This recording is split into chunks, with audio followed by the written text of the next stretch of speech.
So if I'm adding or subtracting, what do we have to do? If you don't have a pencil, you better find one or come trade. You add the two big numbers and then the variables stay the same. Right. When we are adding or subtracting, we combine coefficients if the variables are identical. We do not change those variables when put them together. So when we combine these, we're just adding the 3 and the 8. So that would give us our 11 a cubed. All right, you guys try the 2 next. Let's look at number 2 together. So, are all of these like terms?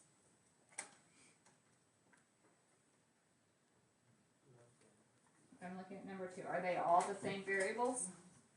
No. Which ones are? -3 and 4. Oh, I went down here, sorry. The questions A and B, those are like your homework questions. I'm doing this first column. So I went down. The gray column is what I'm working. The A and B columns, those are yours. So if I go down here, number 2, which ones are like terms? 2 and 4.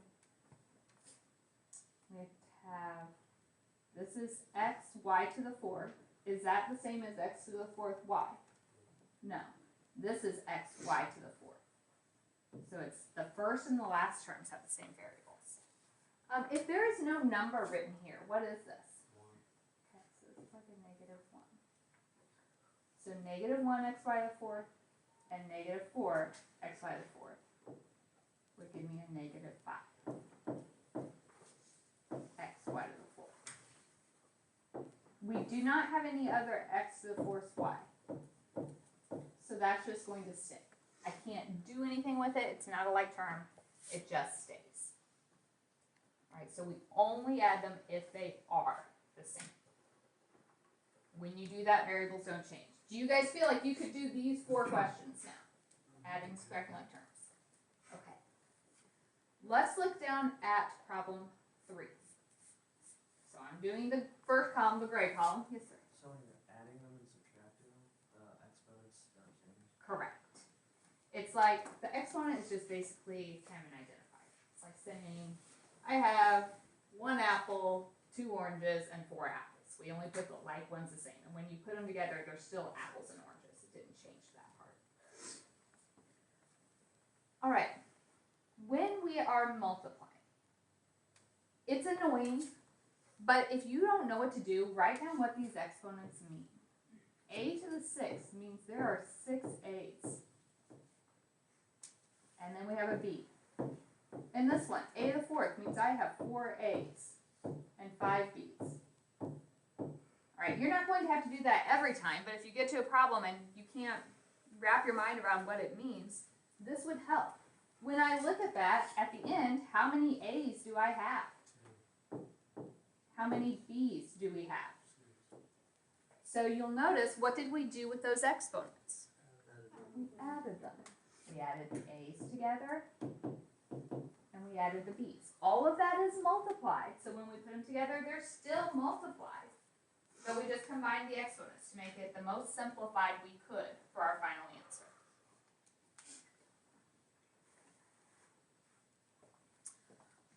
All right. Are there questions on those?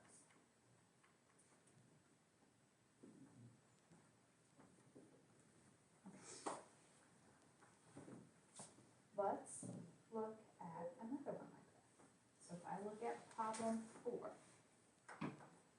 you'll notice, again, we are just multiplying.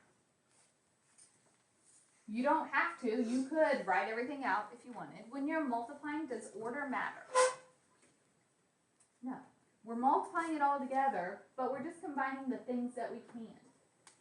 So when I'm looking at this, this is like saying I have a 2 times an x cubed times a y times a -8 times an x times a y to the 6. You multiply the things you can. So I can multiply my 2 and my -8. What is 2 times -8? -16. I can multiply my x's. If I take x cubed times x to the first, what does that give me? Four. If I take y times y to the sixth, so I'm putting my y's together. I have 1 here and 6 there. So how many are there all together? The same.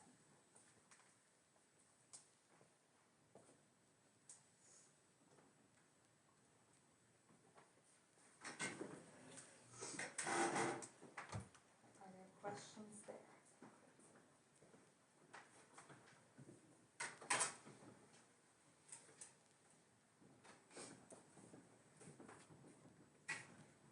Let's look at number 5. This whole parenthesis is squared. A square means you have 2 of them. Again, you may not want to do this every time, but if you don't know what to do, write out what it means. Square is saying there are 2. If I write it twice, now it's a problem like we did on problem 4. Can we do that? You multiply the numbers. What's negative 3 times negative 3? Positive 9. R to the 4th times R to the 4th.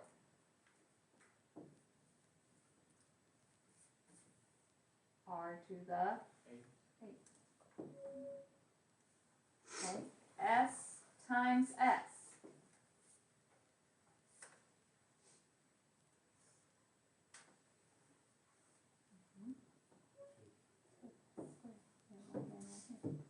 Okay, that's the same thing as just taking the square to all of this.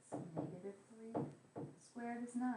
We said yesterday, power to a power, you can multiply those exponents. 4 times 2 is 8. This is s to the first. 1 times 2 is 2. So we get to that answer.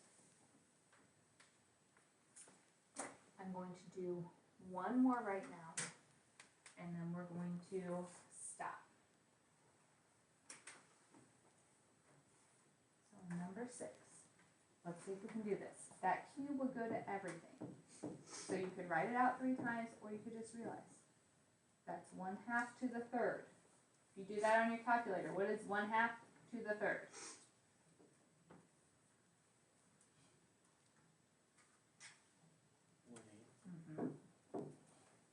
Okay, with my variables, this is like a to the 8th cubed. So if those are written side by side, you multiply them. So it's a to the 24. This is a b to the 10th cubed. So written side by side, we multiply them again. So 10 times 3 is 30.